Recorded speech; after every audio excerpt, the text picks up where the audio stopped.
Самая северная точка Эстонии. Жизнь показывает, что самого севера мне все равно не избежать.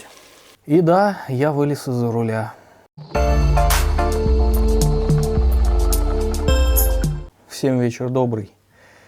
На данный момент я нахожусь в заповеднике Лахема в Эстонии, на самом ее северном мысе, вот в поселке Сурпия. И живу я в квартире 40 квадратных метров, и в подъезде занято 2 квартиры, а во всей пятиэтажке занято 8 квартир. Так как я набираю активно народ, показательный случай. Гражданин Беларуси, хороший дядя, находясь в Эстонии, нашел нашу фирму, объявление. Нет, было даже так. Пришел сначала дядя из Украины, собеседовался, мы с ним пообщались, я ему озвучил все условия, ему в принципе понравилось. Позже этот же дядя привел белорусского товарища из Беларуси, и они пришли вместе собеседоваться. И вот мы сидели, общались, пообщались, все хорошо, очень хороший мужичок из Беларуси, корректный, такой немножко даже застенчивый, с опытом, все у него хорошо, все документы имеются, все они взяли с собой. И, казалось бы, все замечательно. Оставалось ему только расторгнуть свои трудовые отношения с предыдущим работодателем, и мы могли бы приступать к оформлению. И, в общем, одно, другое, третье, на следующий день всплыла вот такая информация. Работодатель расторгнул с ним трудовой договор, как раз таки в тот день, когда он собеседовался у нас. По какому-то разговору вот этот мужчина понял, что он может пойти в наш налоговый департамент подать на возврат налогов. И он пошел, на что ему ответили: дядя, мы не то, что тебе возврат налогов не сделаем, так ты еще нам должен. И назвали ему сумму, сравнительно, в принципе, небольшую, он сказал около 800 евро. 800 евро долг у человека перед эстонским государством. Благодаря чему, как вы думаете? Жду ответов в комментариях. Просто надо читать договор, смотреть условия и не думать, что если вам обещают космические деньги, то вы реально получите их. Я думаю, это показывает опыт наших соседей прибалтийских, в частности Литвы и Польши. Не буду больше комментировать, я думаю, найдутся люди, которые в комментариях подтвердят то, о чем я говорю. Ну и, разумеется, найдутся те, кто начнут кидать камни. И это случается повсеместно и в Эстонии, это случается повсеместно и в Литве, и в Латвии, к сожалению. Много где. Я думаю, уже многие в курсе, что, к сожалению, немногие фирмы способны показать официально, скажем так, большую зарплату. И на этом фоне я скажу следующее. Развею миф, так сказать. Граждане не европейских стран, государств, в частности Белоруссии, Украины, России, ничуть не выгоднее, если все делать честно, а фирма, с кем я сейчас сотрудничаю, она все делает честно. Вообще невыгодно. Мы берем на себя приглашение, оформление. Все, что требуется человеку, это добраться до нас и сделать себе визу по нашему приглашению. Приглашение делается не бесплатно, для справки. И когда он приезжает, ему выгодно, во-первых, работать долго, и, во-вторых, у него появляется перспектива вида на жительство, в конце концов, больше сравнительно со своей страны зарплатой. Появляются пенсионные возможности делать накопления, появляется... Да, в принципе, все то же самое, что и у меня, как гражданина Эстонии. Все то же самое, по большому счету. Возврат налогов и все-все-все. Вопрос в том, что если мы это все показываем честно, то, соответственно, и человек может в полной мере пользоваться, скажем так, нашими благами.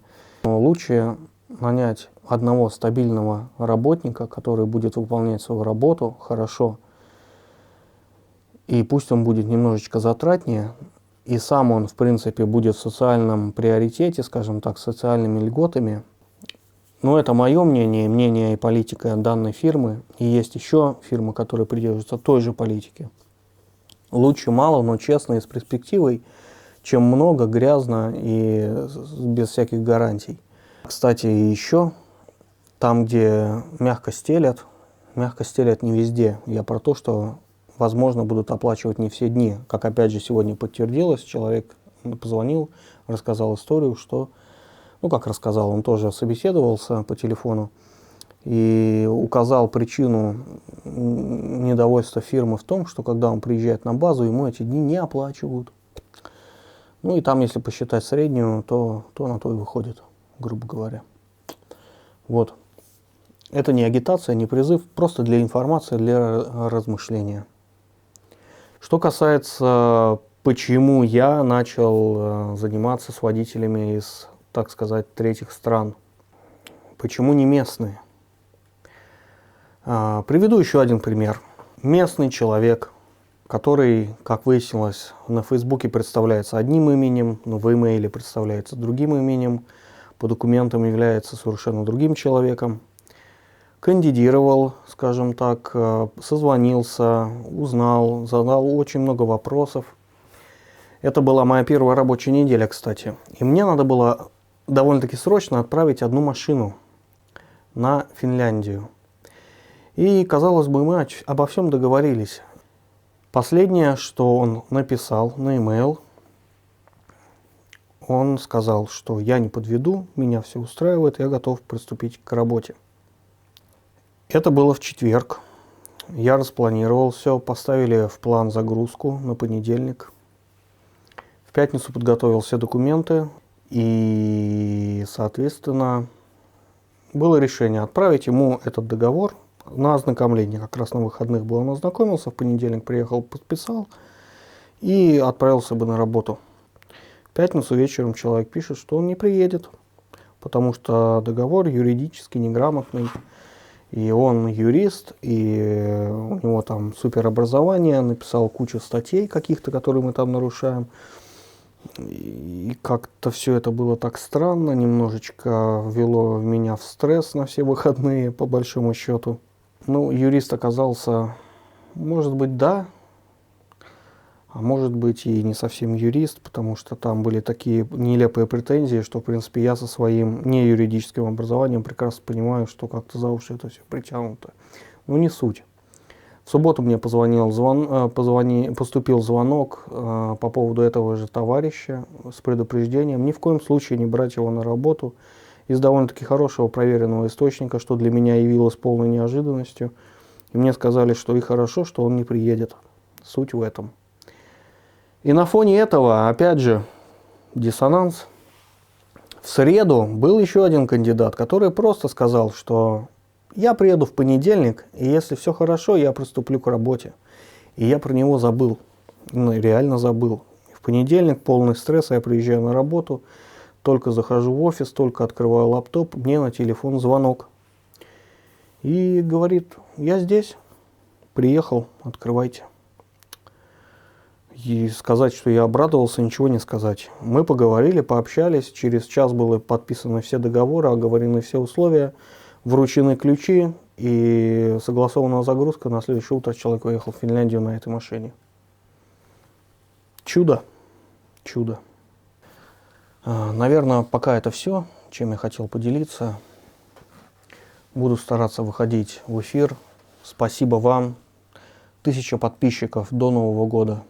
Я достиг этого вместе с вами. Спасибо. Это круто. Кстати, хотел сказать, что канал продолжает расти и пользоваться популярностью. Я надеюсь, что он вам полезен был и будет. До встречи.